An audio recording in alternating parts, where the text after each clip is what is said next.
with sunlight, creating diverse living systems of our planet.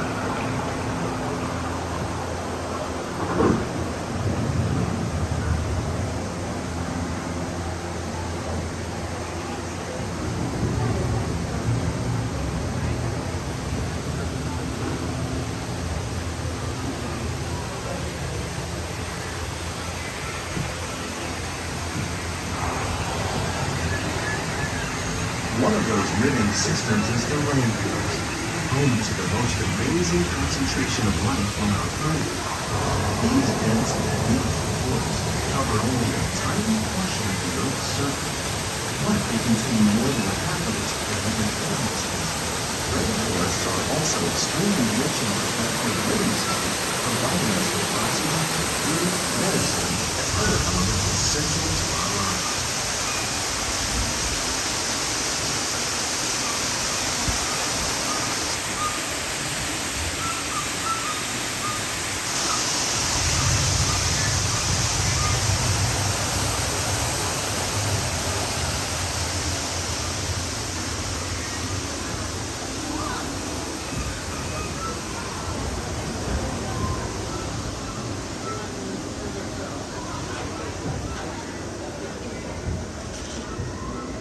In the desert, nature has created a very different, but no less beautiful living system.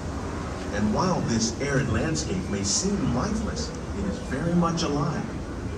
The plants and animals that have learned to survive in these harsh conditions make use of what little water they can find and avoid the scorching rays of the relentless sun.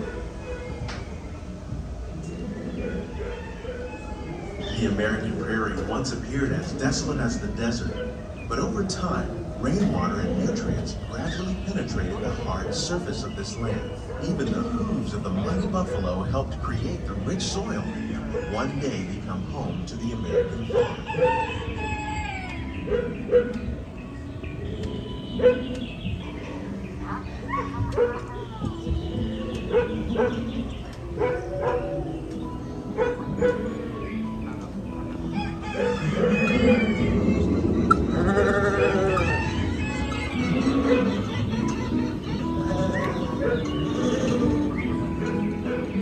Of all the forces at work on the land, humans have had one of the most profound effects. The need to produce food for a growing world led to the enormous use and sometimes overuse of the land. In our search for more efficient ways to grow food, we often fail to realize the impact of our methods.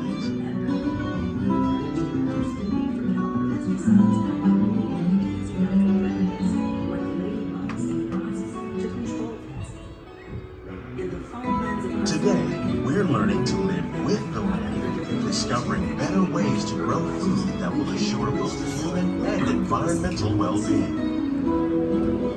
In arid regions, we're learning to produce food on desert seacoasts by developing and planting crops that thrive on salt water.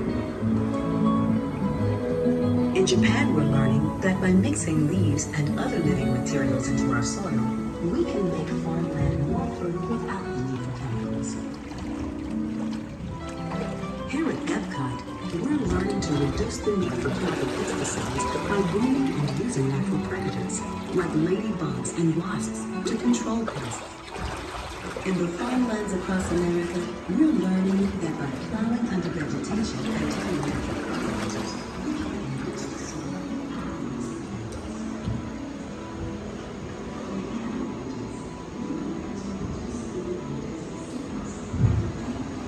How will we meet tomorrow's growing needs for food production, yet still respect the needs of the land? Some of the answers are being discovered just ahead. To help us maintain these carefully controlled ecosystems, and for your safety, please remain seated in your boat at all times.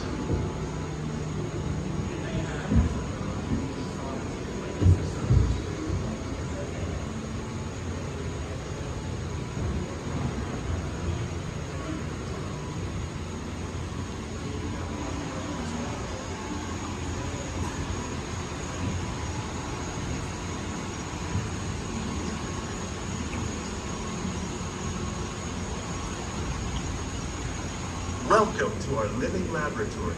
where scientists from EPCOT and the U.S. Department of Agriculture are exploring innovative ways to produce bountiful harvests now and into the future.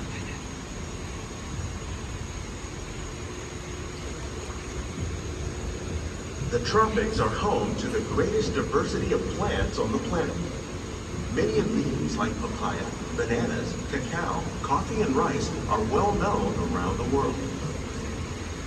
These are just a few of the edible plants that have been an important source of nutrition for people living in the tropics. Many are rich in vitamins and minerals, while others are well adapted to growing in less than ideal conditions. Some, like the water lily, thrive in wet, swampy areas and waterways. All parts of this plant, even the flower petals, are edible. The starchy root of the plant has long been used to make flour for baking.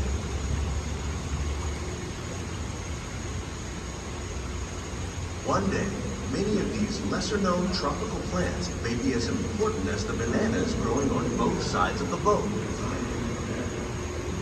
More than 28 million tons of bananas are eaten annually, making it the most popular fruit in the world.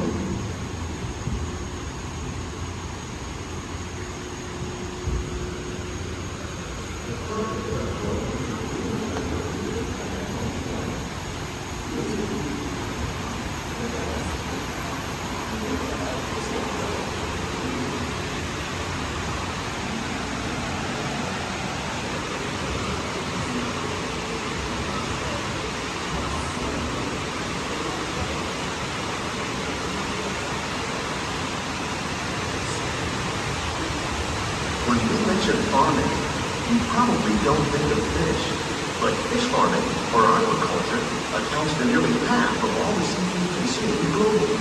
Tilapia, bass, and catfish, like the ones you see here, are three of the more popular crops raised by fish farmers. The sustainable system we're using here recycles the water in the tanks. As a result, we're able to save millions of gallons each year. Our small fish farm produces nearly 5,000 pounds of fish each year to serve in restaurants around Walt Disney World. Innovations like this one can play an important role in our efforts to produce bountiful harvests and still protect natural resources.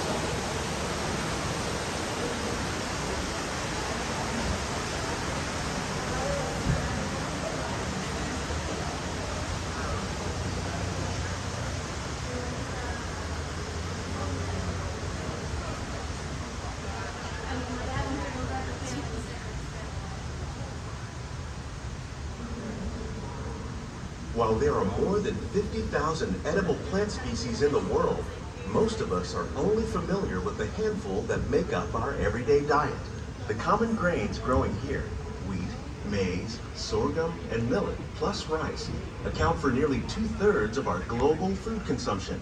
Learning how to increase yields of these staples is an important goal of research around the world.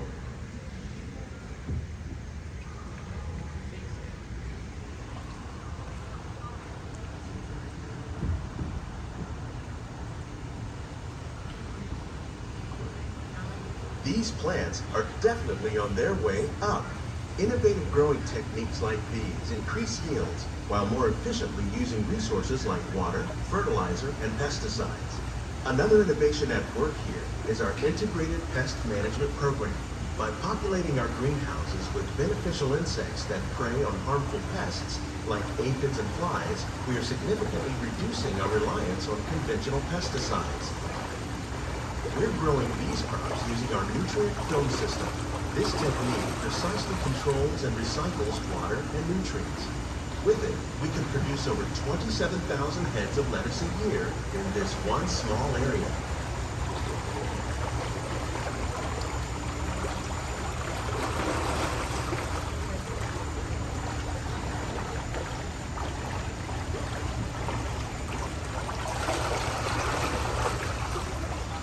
Some of our best ideas have been inspired by nature, like these fruit and vegetable trees.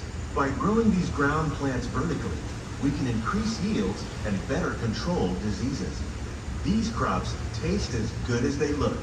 In fact, We serve more than 15 tons of produce from our greenhouses in restaurants here at the land every year.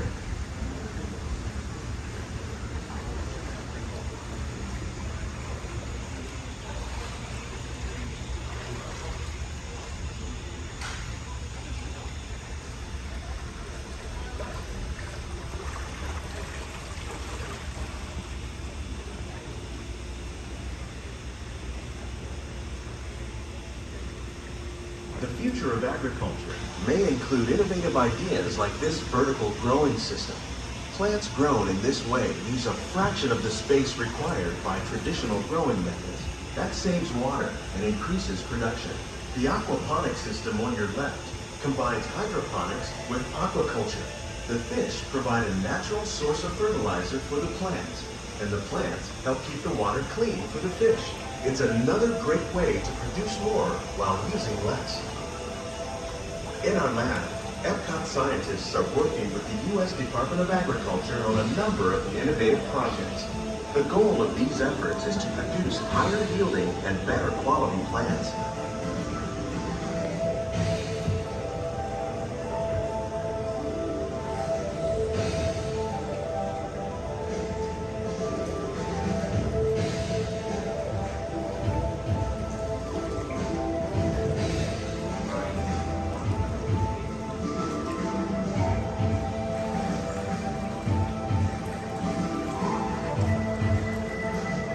These greenhouses represent just a fraction of the work being done worldwide to produce bountiful harvests for our growing population. Scientists, farmers, and even backyard gardeners are doing their part to improve the quantity and quality of foods that we all rely upon. Together, we can continue to find more ways to increase food production and protect our precious natural environment. Only then will we truly be living with the land.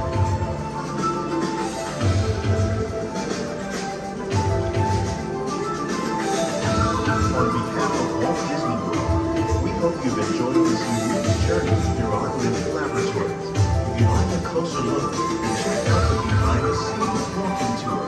It's a chance for the whole family to get close and personal with the plants and growing techniques in our laboratory. Your hands and feet inside the boat and remain seated until the boat comes to a complete stop.